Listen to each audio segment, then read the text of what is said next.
Okay, you should all be able to see the live view.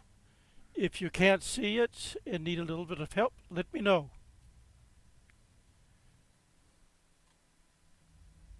So I don't hear anybody, so let's roll to the first incident that we're going to look at. I'm going to Checkered go through them. flag. End of race session. Yeah, I'm going to go through them sequentially from the start of the feature race. We're not going to cover the the oh, no, keep forgetting what it's called. The first race last time, and so let me just, as I said, it's not going to be as smooth as I would like, but we'll get there. And Get ready. okay, so right at the start, we had one contact incident. That's the end of the race. Whoops, how did that happen? Oh, Checkered flag.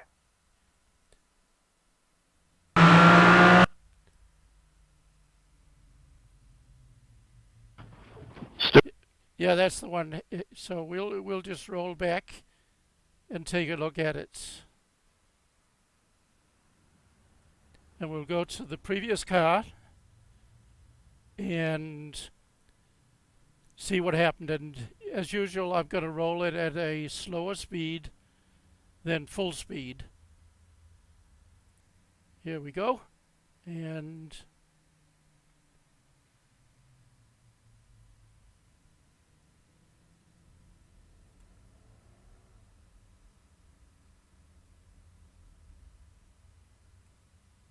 so we have one contact there.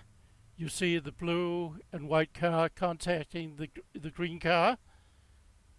Um, and the green car is able to continue, but the blue and the white car gets in the way of the lime green car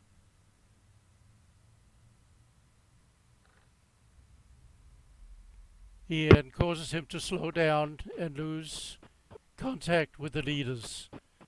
So the question that I always ask is, what could be done to avoid having this incident? So we'll just roll back and take a look at what the two drivers who had the contact could have done. So the green car is ahead in the corner, the blue car is on the inside, and there's room at the edge of the track next to the green car, but they make contact. So anybody venture to say something?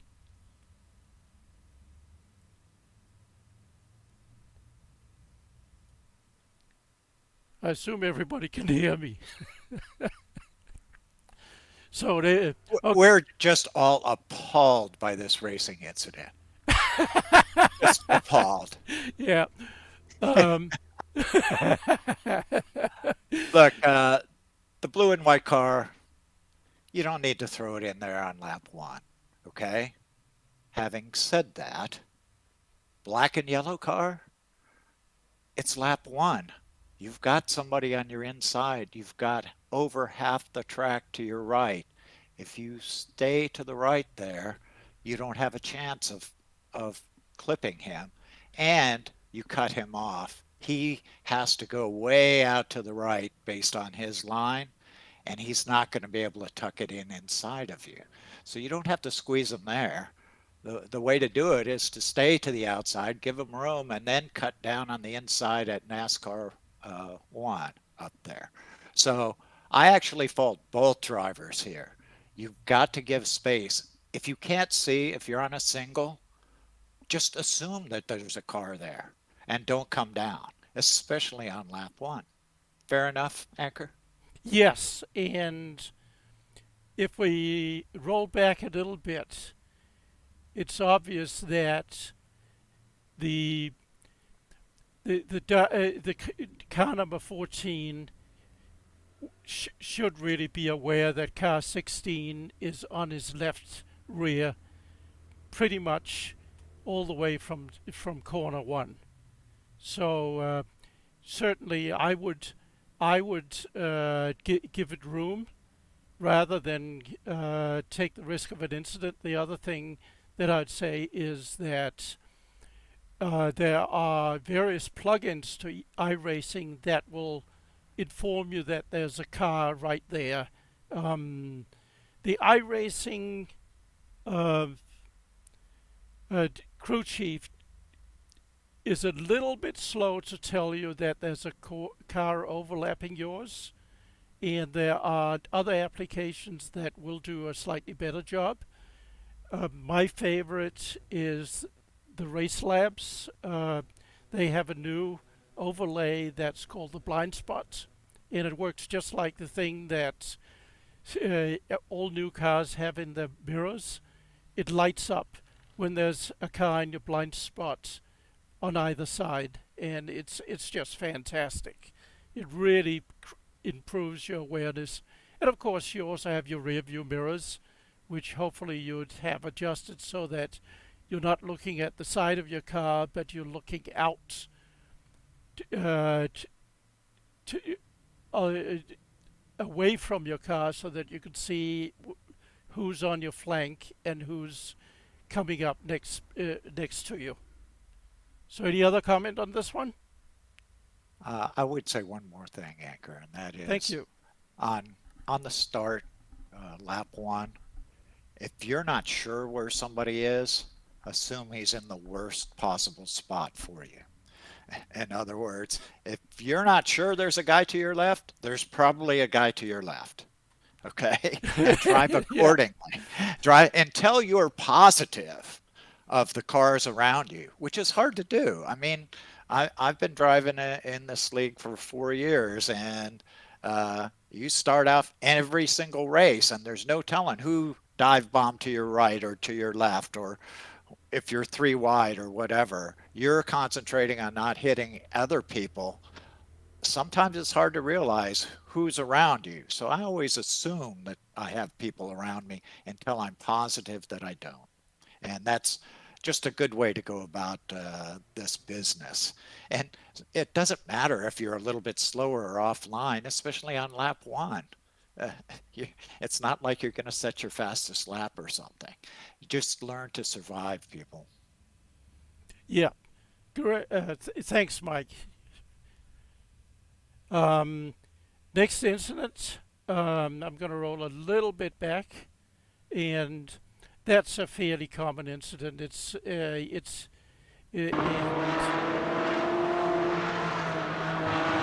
basically a tap in the back, and the blue and white car got an LPP because of that, because the brown and yellow car spun out as a result of the tap from the back.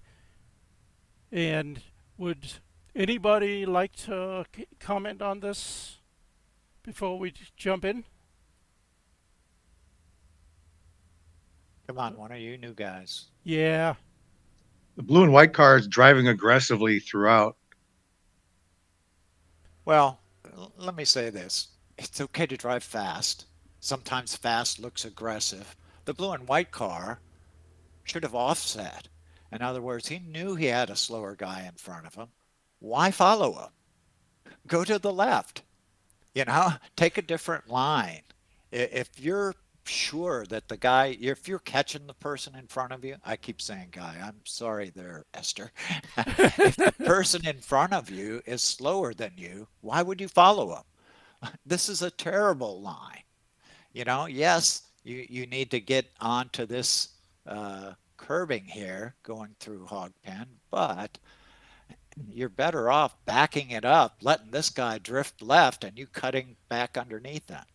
Now, having said that, I see smoke up ahead yeah, there at the top of the picture, so somebody must have been going off. yeah, But if you're that much faster, just offset yourself, okay? And there's no excuse to run into the back of somebody. Okay, that's why the guy got an LPP. But all you have to do is offset. And when I say offset, I mean go a car to the left to where if that guy stops quickly, you don't run into his back bumper. You go by him on the left. Okay. Plus, it makes him compromise his run out in the next corner as well. So, Yeah, that's exactly what happened. The brown and yellow car came around the corner, saw the smoke, and hit his brakes, as you can see right now. And the car behind him wasn't prepared for that. He didn't expect that to happen, and if he had been offset, he would have just blown by him. So it's always a good idea to have an escape route and not lock yourself into a position where if the car in front of you slows down or spins out, you have no choice but to run into them.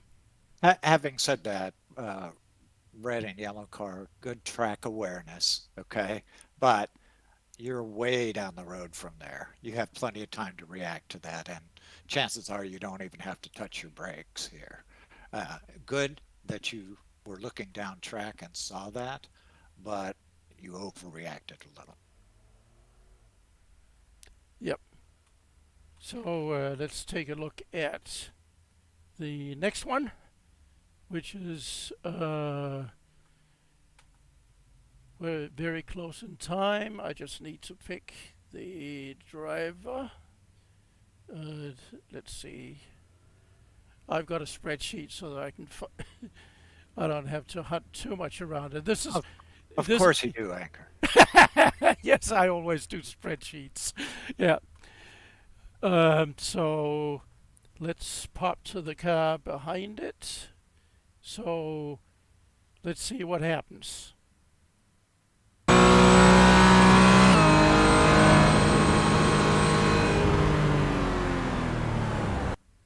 So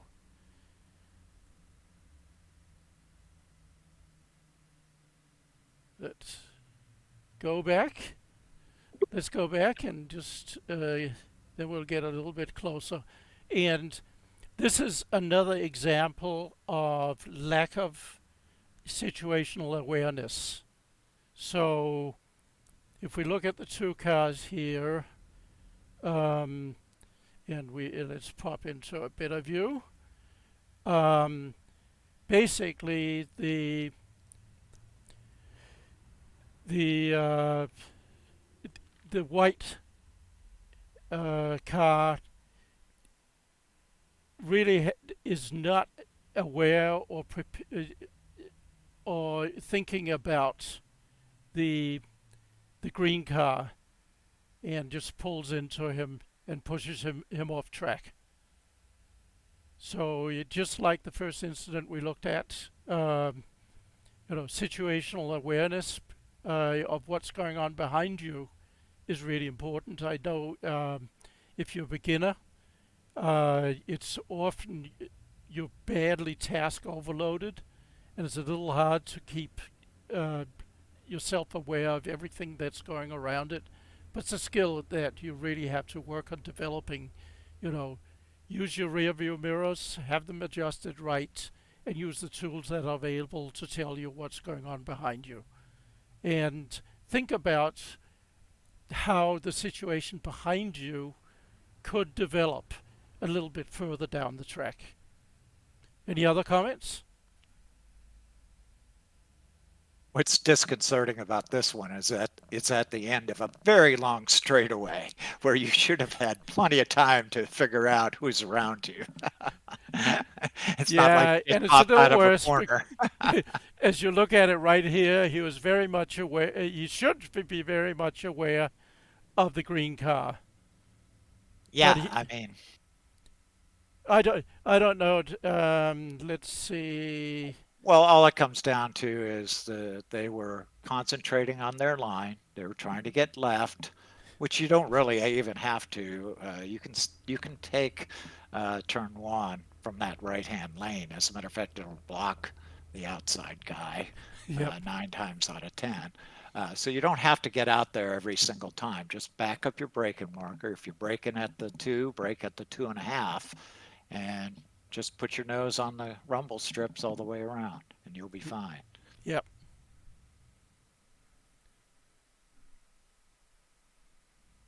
So think about what could happen in the next few seconds ahead of you, and be prepared for that, and prepare for the worst. Anytime you're side by side, you have to give the other person their lane, no matter which car you are. So the green car has to stay to the outside there, and the white car should have to stay to the inside until we see what happens after the corner. Right. So let's keep rolling along. 354 and car 28. Let's see what happens here.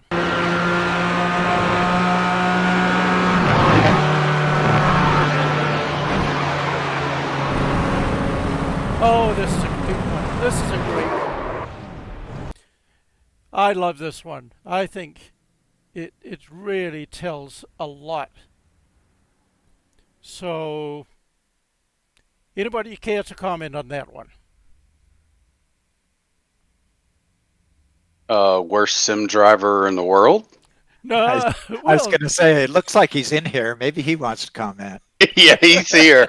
He is really struggling with braking and turning. Trust me, I feel like I'm sliding all over the place. And when I come out of that last corner, it just pushed. The front end pushed, and when it hit the grass, I mean that's all you can do is hang on from there. Great. Yeah, The and trick to that last corner is to turn the wheel and let the car push, but turn it like you're going to turn off track. If you back up, anchor, back up. yeah, yes. Back up. Keep going. Whoa. There forward, we go. Forward. Yep, I'll do it Slowly. slowly. Yep. Right. Keep going. Right about. Well, first of all, stop. Yeah, You want to be farther left than that. absolutely, yes. Okay. You want to be a car wider. You want to stick to the white line there. But as soon as you come off from the end there, you crank the wheel to the right and the car will push and you'll clip that curb. Yeah, the other thing I'll add is if you stay in fifth rather than shifting up to sixth, then as you lift, you're going to bleed off enough speed that you're not going to have any trouble making that corner. Yeah, so now, You're way too shallow there. yep. So yeah. Yeah, remember so that. now the other thing that I think is really interesting about this is the blue car that's barreling along on the right.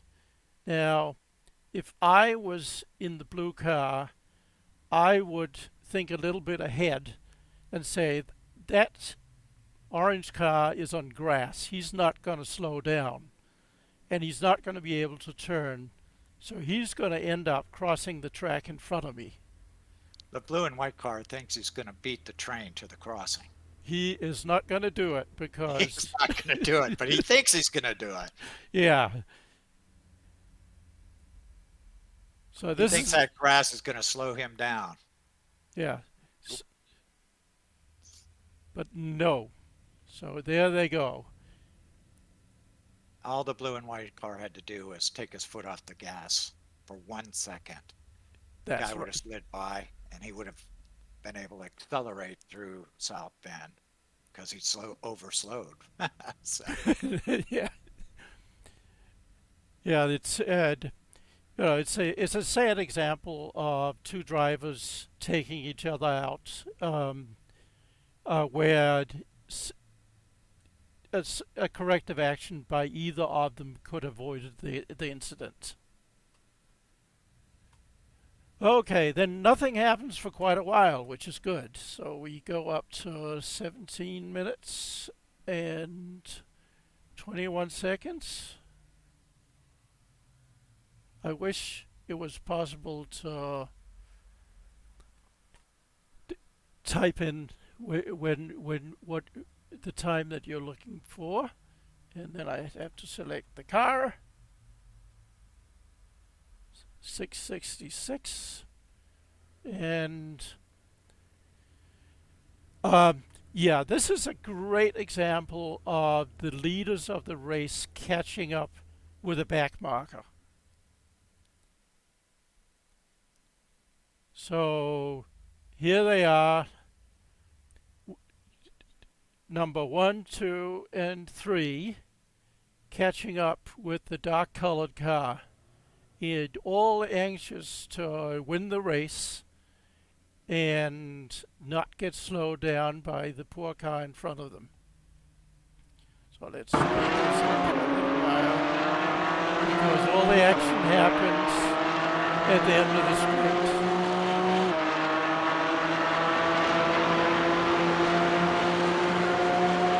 And this is actually an example of something actually working out, where we don't end up with a big pile-up, which is great. So let's take a look at slow motion of what's happening here. Because it looks like bad things are about to happen right now. But everybody is able to do the right thing, and everything ends well. And I think it's a great example of racecraft by everybody, including the back marker. The back marker knows that they're coming, leaves room on the inside, lets them go by, and loses very, very little time. Great example, I think. What do you think, Mike? Yeah, I'm surprised that those guys were able to miss him. He kind of overslowed up there at the top of the hill, which put them all in a bind. But good work Oh yeah, by everybody. yeah. So that was Should 5 have maybe just lifted a little bit on the straight rather than waiting into the? Absolutely. That's the smart way to do it, Thank you. because he could have easily been taken out or forced onto a line to where he had to go off track to keep from hitting somebody. If he just lifts on that long straightaway, they go whoop, whoop, whoop, and they're by him, and he just follows them. And he's not going to lose. He'll lose less time than he lost right there. That's for sure. Yeah, my favorite getting past move is waiting till just before the braking zone in a corner, braking a little bit early and tucking in behind the faster car, and hopefully getting a little bit of a draft from them. And I find that I lose almost no time in making that maneuver. The only thing you have to watch out for is make sure the leaders aren't using you for draft and you're going to brake at the 4 board when you normally brake at the 2 board. Okay? Because they're drafting off from you. Yeah. Wait till they move off. Either that or you move offline super early and brake early to where they know what's going to happen. Okay? Yeah. Thanks, Mike. And that's what I do. I always move to the inside of the corner and let them take the outside and slow enough that they can take the apex, and then I just tuck in behind them. Yes. The other thing you can do going down the straight is if you're going to lift at the end of the straight, just keep your foot in it, but start tapping on your brakes just to light up your brake lights. And that tells the people coming up behind you that you see them and you're going to let them by. Okay? They'll go around you if they see that. Yeah. Actually, I never thought of that. That's a great one, Mike. So, this is so freaking sensitive. Okay, so By the way, that's the leader's biggest fear when they come up on you is you don't realize that they're there. If you do a signal like that or whatever, it tells them that you're aware of them. You know that they're coming up, and you know that they're the leader, and you'll probably get treated a lot better that way too. A lot less aggression, shall we say? Yeah. Ross Bentley, who's one of my heroes, has he harps a lot about always making your intentions clear, and we'll have an example a little bit later in this review of intentions not being clear. So if you want the car to pass, make room for it to pass and make sure that they can understand that you're not going to fight them, that you'd rather have them in front of you. And the same with the passing car. Uh, don't follow closely as the car we saw earlier. Get out so that the other car is aware of you. And you can get up beside them without getting squeezed, and let them know that you're about to pass them. Always show your intentions, exaggerate your moves a little bit so that it's very clear what you intend to do. So, let's just get this one. 849. Okay, car 6.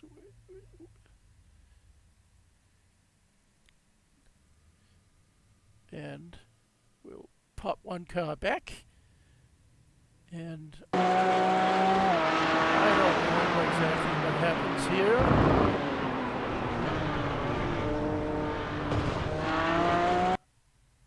Now, this is really interesting. I forgot that. And we're going to go into a cockpit view of the car ahead. Now, these are the two leaders, and I am really puzzled by what's going on here. And if you can explain it, Mike, tell me. So here we have the lead car, number 1, and it's coming up on Oak Tree, and it brakes early. So you see it brakes here between the 2 and the 3 marker, which is nice and early. You should have no trouble making the corner. He starts turning in.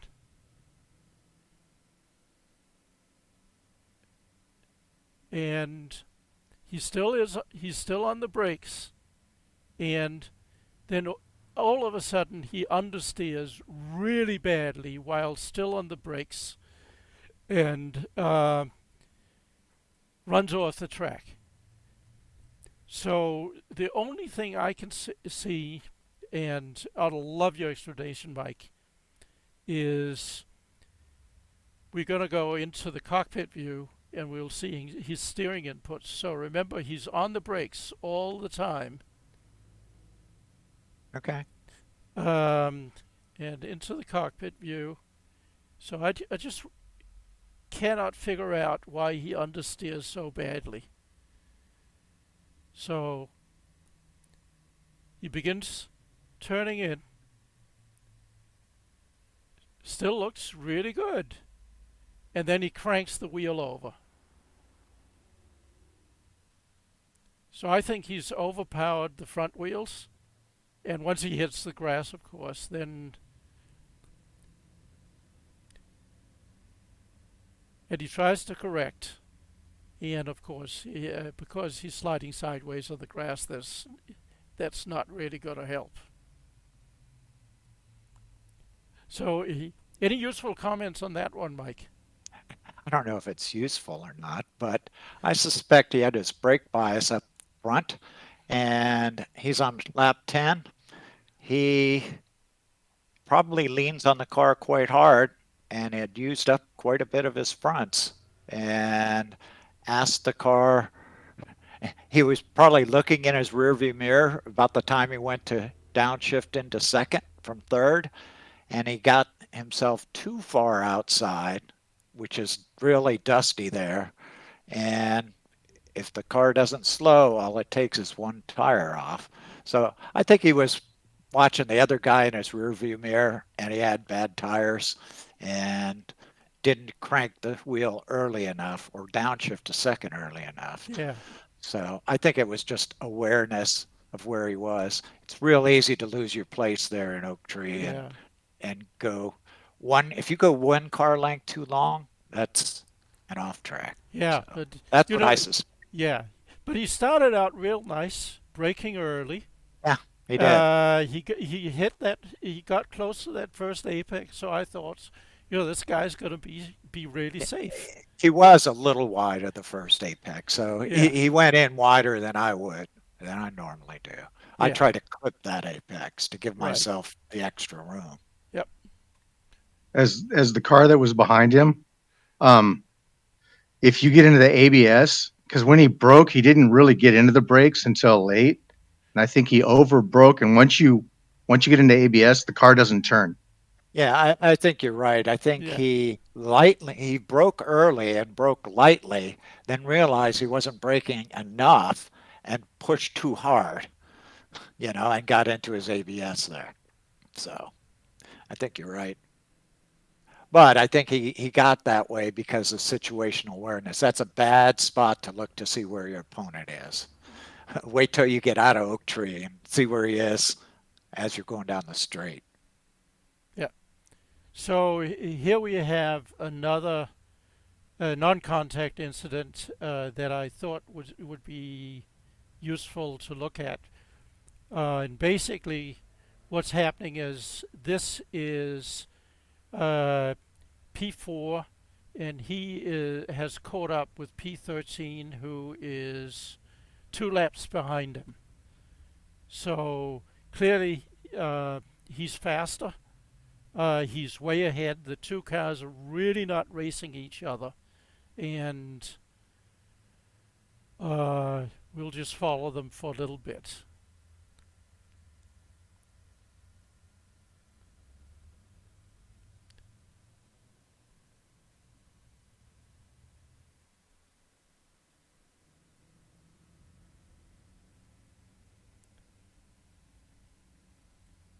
Actually,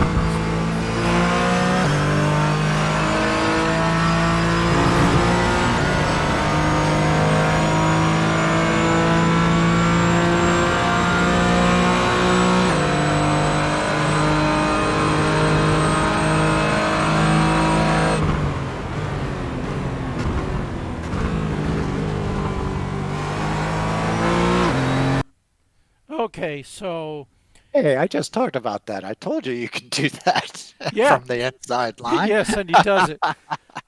But I think it's interesting that the car in front of him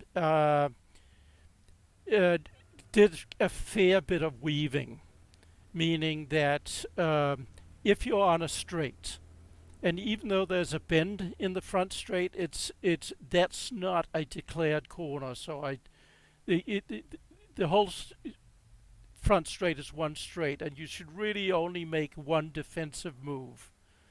And the car in front made several moves from side to side of the track, trying to make passing difficult for the faster car.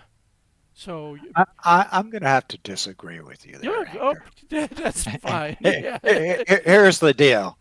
First of all, if you take hog pen right, you get thrown out to the left. If you stay to the left, that's the long way around. So you want to get back to the right. You get back to the right, hey, guess what? You keep going in a straight line, before you know it, the track turns right again. Okay? I think, and plus it's over a rise. I think that the person in front just wasn't snapping and remembering that, oh yeah, the track goes this way. I think they were just lost. Okay? They were just lost and doing the best they can to find their way back down the track. I'm betting that guy wasn't even aware of the person behind him. Okay. And that he was going back and forth in front of him, which you should be. Okay? But in the pro race, there was plenty of that going on. Okay, Yep. because if you stick it to the far inside and stay on the far inside, you can actually squeeze inside of somebody there. Much like Bob Wallace did there, but he did it after the fact, after that little thing. But yeah, I think that was just a matter of wandering. If it was an actual straight, I'd agree with you. But there's Yeah. an arc to it and a turn to it. So Okay. Yeah. Thank you. No, it's no good. sweat. Yeah. Okay. Yeah, I would definitely agree with that because as someone who has come over that crest and been on the wrong side of the track and shot straight out into the grass, it's easy to lose that place right there especially when you're looking in your rearview mirror. That's right. You just need to remember, man. Short-term memory. I know it's hard when you. I'm old, so I have to pay attention to it, man. Yeah. Oh, we're taking a long time here, so let's just roll through the last three.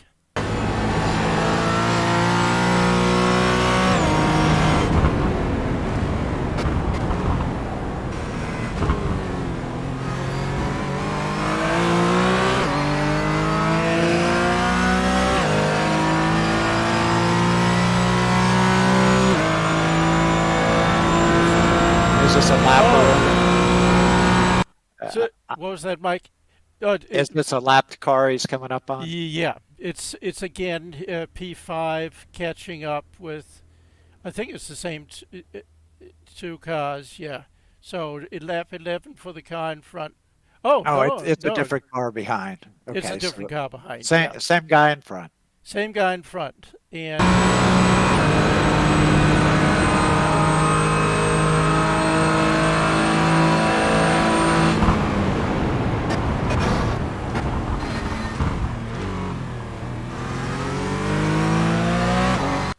so let's. Was there contact?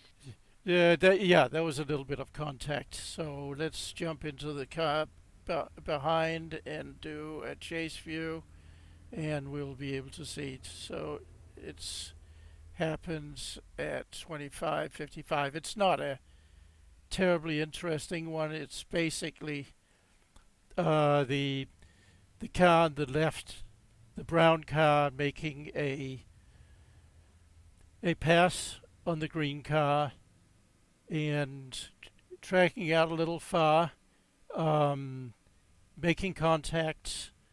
Uh, they really don't lose anything. He's able to gain control and make the corner safely. And The only thing I would say about this one, guys and gals, if you're getting lapped, somebody faster is behind you. Well, don't make it hard on yourself, but don't make it hard on them. Okay, you're just going to slow both of you down. In this particular case, brake a little bit early, and if you know somebody's to your side, you got half the track to your side, so don't squeeze them out. Uh, remember, the fast guy has rights to part of that track as well. It's not just wherever you want to go, just because you were ahead when you entered that complex. Okay, once a car pulls up even with you, then he's got just as much rights to the track as you do. And having said that, the fast guy should know better and not assume that the slow guy is going to get out of his way or stick to their side of the track. So don't make any assumptions. Assume that that guy's going to do what he did. The fast guy could have stayed left. He didn't have to come right as early as he did. Okay, so make it easy on the people around you because you don't want to get taken out, do you? So make it easy on yourself, make it easy on them. Don't wait until this complex to let somebody pass you. Let them do it on the straight, and then you can follow them through the complex on your line, whatever you're comfortable with.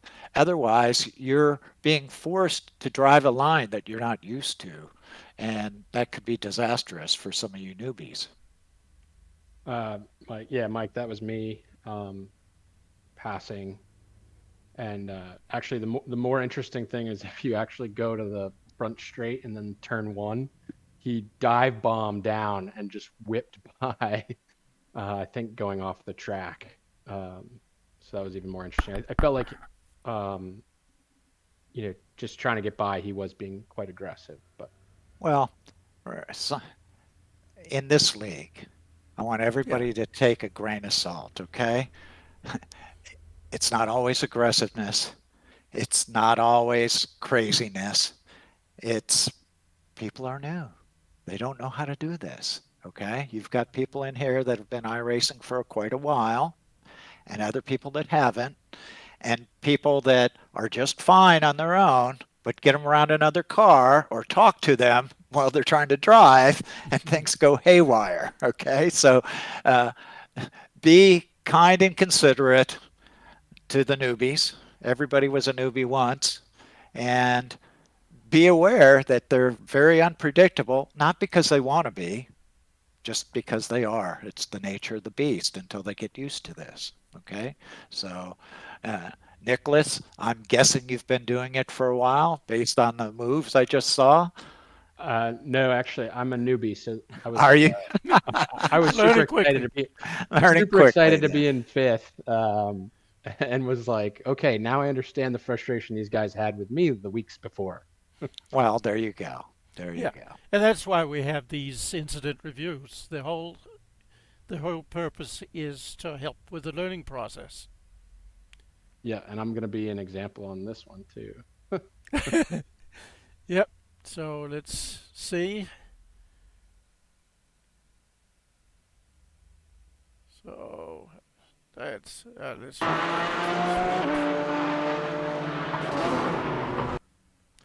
yep.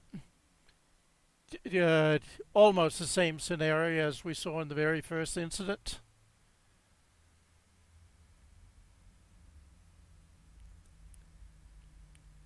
Don't follow the other car too closely. Don't stick right behind them, because if they do something you're not prepared for, then you're just gonna make contact. It looks like that car was trying to go to the pits. Thank you, Mike. Car ahead. I'd forgotten that.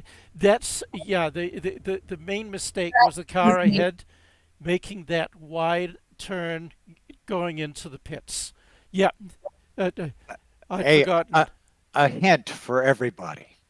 If you're in the position of the lead car here, back before you go into hog pen, back before you go to the roller coaster, when you're on the straight, you get on your comms and go, hey, Nick, I'm pitting this lap. Okay? When you have time, when you're on a straight, you know you're going to pit, give them a heads up. Give the people behind you a heads up, because I guarantee you Nick would have taken the outside line, not the inside line, if he knew that you were going to pit this lap. Okay?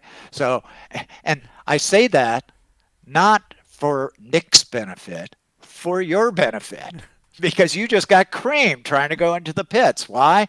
Because Nick didn't expect you to go into the pits right there. He didn't expect you to cut across the track because you didn't say anything. Now, your intentions weren't there. Now, if you don't want to say anything, then you get to the right side of that track and you stay on the right side of that track and make him go around outside of you because you're going into the pits. Okay? So you can make your intentions known by your car position. And slowing up and just getting on the inside curbing right here that we're looking at would have told Nick that you were pitting or letting him by. Okay? So yeah, and if I can say something real quick, because that was me, Nick, I'm so sorry. This is my first time on a track with other people, and I forgot that I was pitting until the last moment. So that was not intentional at all. But I'll be sure to get on the comms next time. Well, it's safer, Mister. And we still do it. We do it in the main league, okay? Especially if you've got somebody right on your back bumper, okay? And you don't know which way they're going to go. Give them a heads up, and it's like, and typically they'll back off from you until you get out of the way, and then they'll go. So that's the other benefit of it. Yeah, the other thing is use the comms if you have a much faster car behind you, and let them know when you're going to let them pass. Use the comms to do that. Yeah, it's okay as you're going down the straights or something like that to say pass left and use the iRacing comms. Okay, and if you see that it's Nick and your relative, it's okay to go Nick pass left. Okay, and he'll know it's you talking, and it'll expedite the whole maneuver. But don't worry about Esther. More than one person has forgotten about, oh, I need to go to the pit at the last minute, okay? You just need to be aware of the cars around you, that's all. Yeah, and just one more quick comment. After you've let Nick by, telling him where to do it, Nick, you will make friends by Nick saying thank you for giving the heads up and letting you know when you could pass safely. We do that, and it's a great way to make friends. Okay, we've got one more to go, and then we'll get into the track walk.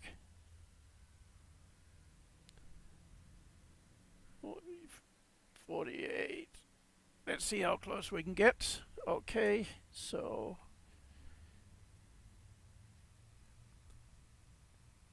here we have the green car, and I've forgotten exactly what transpires here. We'll find out.